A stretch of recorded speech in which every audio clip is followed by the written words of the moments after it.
Shall we begin? Yes, let's go. Okay.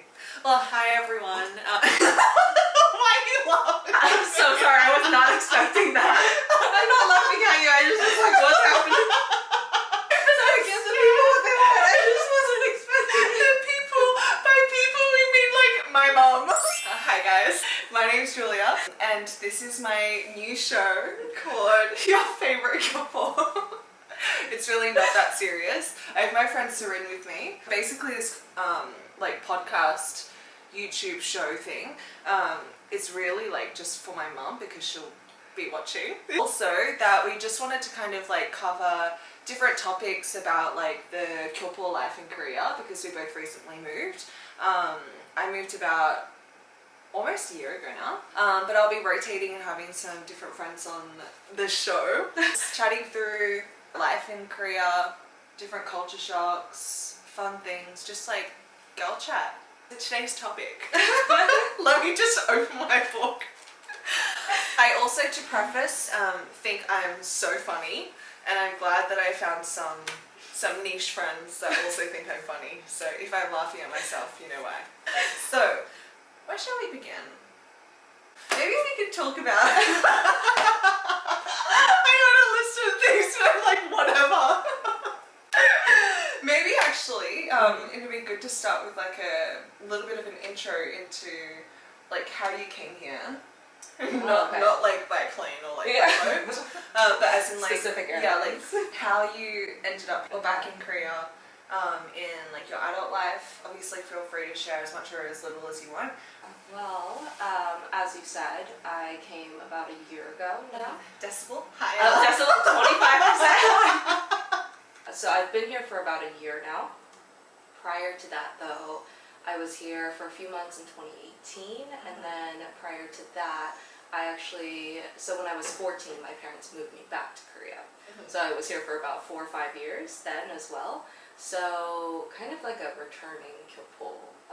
But yeah, this past time around, came back because my H-1B visa didn't get selected in the lottery in the US. And originally the plan was my company was going to sponsor me to Canada and then bring me back to the US. But I was just kind of burned out with that lifestyle, so decided to just come back, regroup, figure out life. Nice. Actually, just a question for you. Would you consider where were you born again? Where or when? No, I'm a little bit ADD. You're like, both. No, really? Okay, let's do us. Where were you born? I was born in Seoul. Oh, So born in okay. Seoul, Yeah. and then when I was 3, my family moved to Tennessee, Texas, and then eventually did a little bit of time in Colorado, and then moved back to Korea. Okay. Would you consider yourself a Gyopo? Or like where, like, because I feel like we've talked about this before, of like Gyopo sitting on like a spectrum of like Korean versus like full-on foreigner. Yeah. But then like where do you feel like you sit on that spectrum? I feel like I have siblings, and across the map I feel like my siblings are in different placements on that spectrum. Like my older sister, she's like very, very American, I think, and then my little sister is a little bit more Korean, but she's the only American citizen amongst the siblings. Okay, yeah. And then my brother, I think, is a little bit like here. I think I tend to oscillate a little bit more than my siblings do because I'm the one that kind of moves back and forth a lot. Okay. So all of my siblings just kind of stayed after the move. Like my older sister never came back with us to Korea. Yeah. And then my baby sister and my brother stayed here. So I think they became very like Koreanized. Right. But I went back for college, was there for the past 11 years, and then came back, on and on and on. So I think I think I code switch a lot. Okay. Yeah. But then do you find that, because I personally, I find that it's so difficult to like when I'm speaking English and then like to like switch in my brain to like start speaking Korean, I'm like, I don't know what the hell happens, but like it's just like code error. Like, it just does, my brain stops working, and it's really hard because like my work is based in Australia, so I am just like working remotely, so especially like when I'm just like sitting in meetings all day and it's like back-to-back meetings, and then like I go like outdoors and like I go and see people, especially like not my friends but maybe like the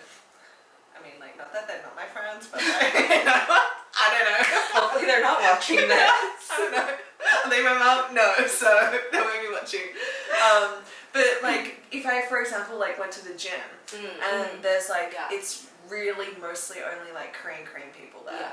So if I like go there, I like try to have a conversation. I'm like, I feel like half the time I can barely have a conversation anyway. But then something just happens in my brain where I'm like, like, it just like does not compute.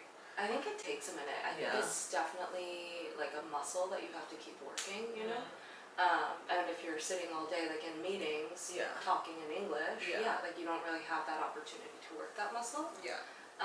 And I think one other thing is like, sometimes I'll notice like someone will ask me a question in Korean and my brain's like, oh, I can answer that. But it's like, it's almost like my mind forgets. You can answer it in English, but you don't have all the vocab that you do in English in Korean. And so then your mind just is like, and nothing comes out. Exactly. And you're like, no, but I know this. That type of stuff actually makes me really sad though, because it's like,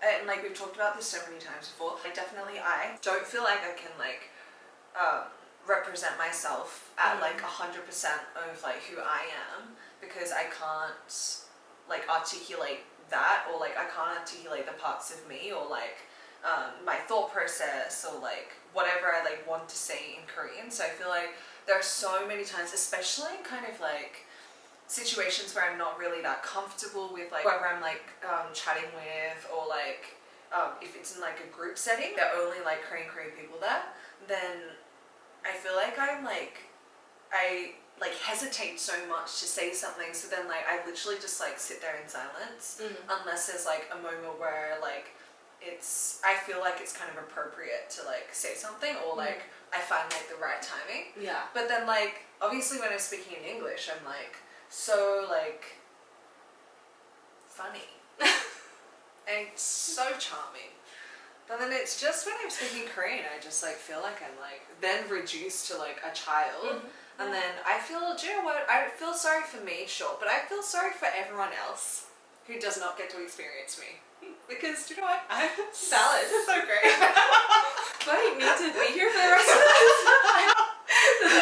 This is no longer a dialogue. I love it. I completely get it. I think it used to bother me a lot more in high school. So like the first time around when I got here, I just felt that limitation a lot more, like I guess strongly. This time around, I think I knew what to expect. And then for another thing, I think I came in without really like the strong desire to be understood or to be known by like everyone. It's just like there are select people that I'm like, yes, I would like to be known by you. I would like to know you. And at which point then I'll make more of that effort. But generally speaking, I think like at the gym, for example, some of the trainers will like come up and talk to me, and I'm like, I'll have like a conversation, but I don't really feel the need to like go really that deep or like share anything about myself. It's mostly just like, how's your day going? Good. Have a good workout. So I think that might bother me a little bit less this time around, but that's also because like I think I'm coming in with different expectations, different desires, and so there are very few people that I'm like really looking to connect that deeply with. So makes sense. It's interesting that you said that like this time around you're not that fussed about people kind of like getting to know you that deeply, which is interesting because when I first got here in the middle of last year, I wasn't planning on staying, so I was kind of like whatever, and like I just like didn't really kind of like put that much thought into like social interactions. I was more so just kind of like trying to meet people and like connect, but I didn't really think about it that much. And then when I made the decision to stay, then I was like, okay, like I kind of like want to be accepted by like these people, but I didn't really like think about it too deeply. But then I think I kind of got to a phase where like after maybe like a few months or something, because I think at that time I was going back and forth between Australia and Korea, because again my work is in Australia, so then I was spending like chunks of time there, like a month at a time. So I felt really like it was really difficult for me to kind of like create a life here and like create a routine. Right. And then also maintain social kind of like new friendships, because they're all new friendships. Like, and I think it's like, it's a separate topic of like making friends as an adult, which is so difficult, and like it's just a weird time because there's like every time like you reach out to someone or like someone new, I feel like people like these days like tend to kind of like look at you a little bit funny. It's hard here because people either they don't take you seriously or they think that like you're hitting on them, and I'm like, guys, I'm just friendly and I'm like just trying to make friends. If it's like a Korean person, I feel like they either like just like don't really like bother because they're kind of like, oh well, like this person either like they can't, like we can't communicate with them that much anyway, and like I can speak Korean, but like I can't communicate. You get kind of like get put in a bucket, which I don't think is that helpful in terms of kind of like trying to create a life here. I was in a phase where I like wanted to kind of like try to fit in a little bit, but then at some point I was like, do you know what, like fuck it, like there's no way that I'm going to kind of like meet anyone's expectations here, nor should I try to, because why should I like give that up for like this society that like probably wouldn't accept me anyway. So I feel like it's kind of like finding that balance maybe, but obviously like I think it's great that like you can absorb and develop, and I think that that's so important to like have a sort of like growth mindset and like take different things on board. But then I feel like I kind of like got to a point where I was like trying to fit like a square peg in a round hole, like it's just like not gonna work. So like now I'm on a mission to find my people. And you know what, I'm so lucky that like I found you, and like I found some of the other girls like that like I do have like really really good girlfriends here, but I think it's like hard to find other Gyopos, really. I mean, I think you touched upon like a lot of different topics in a good way. Like, in a good way. And we can circle back to each of those as you wish. But thank you, corporate Siren. That was such a corporate email. So several different thoughts that came up as you were speaking. I think there's definitely this burnout period that happens when you're the only one chasing a relationship or like chasing a connection in that manner. And I think to the credit of like a lot of the Korean people here, they might not fully recognize that that's what we are doing, right? They just think that you're being friendly. But I remember feeling that a lot when I was first here, like when I was in high school, just feeling like I was so different, but at the same time I look like everyone else, and there is this like underlying expectation that I behave like everyone else, and anytime I deviate from that, there is just kind of this like ripple effect amongst the community. Sometimes it's not, most of the time it's verbally spoken out loud of just like, oh, it's because she's American, or oh, because she's this or that, but sometimes it's just felt, right? Because like we're also, there is a Korean part of us that recognizes nunchi, that we participate in that, and so there's always this feeling of like othering that happens. For sure. Or daily. Or it feels like I could choose to blend in, but then I would have to give up this other half of my whole identity.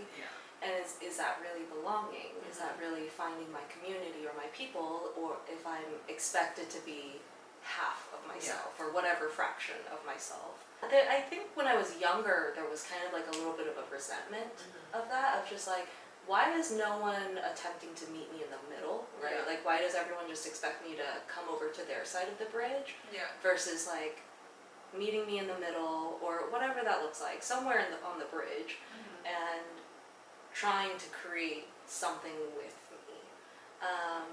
And then there's also just this realization that maybe that's a need of mine, but not a need of theirs, right? Because like a lot of Koreans kind of grow up in one place, and their childhood friends become their adulthood friends, or their college friends become their friends. And so their needs are just different, and like I can respect that, but it does become tiring, and it's just kind of like, okay, what does my community even look like? I personally kind of came to the realization that, not to say that like I can't connect with like Koreans, but there's always kind of like a negotiation that has to happen in that relationship. And if I'm the only one willing to compromise, I know that's going to create some bitterness and resentment in me, which won't really blossom into a full friendship. And so I think I've realized that a lot of the times I find my community in other people similar to yourself, like Gyopos, multiculturals, multiracials, like people who have just kind of had to be in situations that where they're the minority, or where they're somehow different, because then they just have like a understanding and awareness that, hey, we're trying to find middle ground, versus like you come to me. So it's so true. But I definitely think that there's like an element of like Gen Z joke, or like the Instagram joke of people asking foreigners if they're open-minded in like a wink wink way. But to be fair, thank God I did not experience that. Like, obviously this is generalizing, this is not everyone, but kind of like generally speaking, I feel like society here is a lot more closed-minded in the sense that they don't have like a desire or like want to kind of like learn about different things. They don't necessarily like, they're not too fussed about like going out and like seeing the world, and like, I don't know, I feel like it's kind of like, it's just different. I mean, like, it's obviously like not like a good or bad thing, it's just different. And I guess it's like, it kind of leads back to the point around like creating friendships and things here, is because, as you said, like a lot of people have like lived here all their lives, like they don't really have a need to go and find new friends. But I feel like, to be fair, that was like very similar to me when I was back in Australia and I had never lived out of Sydney before, because I never thought about want to make new friends, because like you're busy with your own life, like you have your friends already. But then when I moved to London, I found it was really interesting that did I even have a friend from the UK? I don't even know if maybe like I had one friend, but like this is honestly like total, like I can't even think of a friend that was like English. Like I had like a lot of acquaintances or like work friends that were English, but like I didn't have any, I don't think, one that I knew that was English. But it's the same thing of like, why you don't have a need to go and find new friends, and it's like, it's so like time consuming in a good sense, because you're like trying to cultivate all these like new friendships, and you have to give them time and a lot of love and care. And you don't necessarily have that, especially because like usually you have work during the week, and like you want to go and hang out with your normal, like your regular friends. So in the UK, most of my friends were expats, or they were Australian, and all apparently from Sydney as well. So it worked out well. But it's like, one of those things where like those people carry a similar mindset of like just being open and like wanting to meet new friends as well. But I don't know, it's just like interesting here, because at least when I was in the UK, I didn't find that kind of like barrier, or like, I don't know, I just feel like here, I don't know if you've experienced this as well, but you know how people are just like, like let's like, we'll get a meal, and like that's it.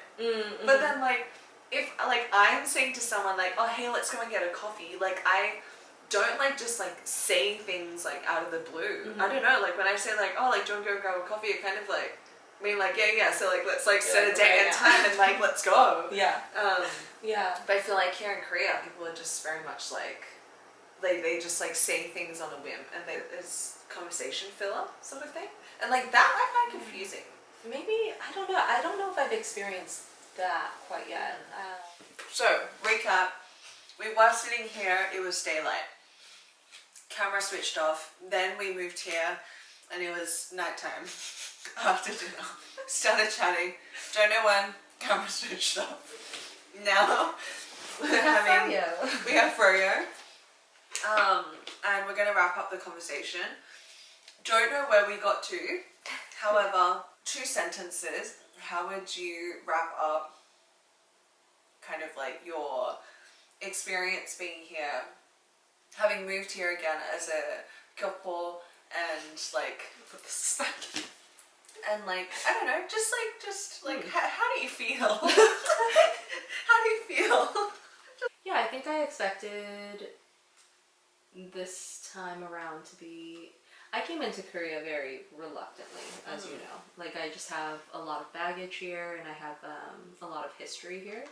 And so I had spent the past 11 years trying to avoid this moment. But it was like, you know that like pile of laundry that you have in your like chair in a dark room? Oh my god, yeah. And then Except it's usually here. Yeah. and then at night, like you look at it and it looks kind of like a monster and it like freaks you out. I feel like I've been living with that for so long. But then coming to Korea kind of made me like, it forced me to confront it a little bit and like realize like, oh, maybe it's not this like horrible monster I've made it out to be in my head. I just need to like sort through this like pile of laundry and start cleaning it up. So I think that's kind of how I feel about it. Like I feel like it's made me confront a lot of things, and as a result it's made me heal a lot of things. It was really hard initially, as you met me when I was like, I had just stepped into Korea and I was in the thick of all of the feels. But I think gradually it's become like, I think I'm gonna view this time as like a really happy time and as like a really healing time. Wow. And I'm really grateful that it was a choice that I made for myself. Because yeah, like I think that even if I leave again and I will no longer operate with that fear in place of like, oh, I might have to return to Korea, I might have to return, my visa might expire, like all of these things, because it's happened now. What I thought was my worst case scenario has happened now, and I've been able to create something really beautiful and fun out of it, and I know I can thrive in this situation now. So yeah, I think it's given me a lot of sense of grounding. Yeah, I think overall this time around it's been really great. Okay. Yeah. I'm glad. And I hope you stay here for a while. I was gonna say a long, long time, selfishly speaking. However, I know you have bigger and better things to get to, so yeah. I'm glad that you have a really positive and like shiny outlook on your time here now compared to previously. But yeah, You're a big reason. I'm a so big part of glad. it. I'm so glad that we met though. Yeah. Do you know what brought us together? Bumble BFF. That's how you make friends. It's Exactly. where you go now. All apps aren't bad, okay? Although, again, that's a whole nother topic of dating apps in Korea. Not that I've had that much experience on it, but it was because of the weirdos got offered. So Which anyway. it sounds like there were too many. Yeah, so many weirdos. The ratios were off. But anyway, thank you so much for joining us on my first episode. It's been very fun. And I hope next time that we can work out the camera so it doesn't keep switching off. But yeah, I hope you enjoyed the first episode of your favorite Gyopo. I can't get enough.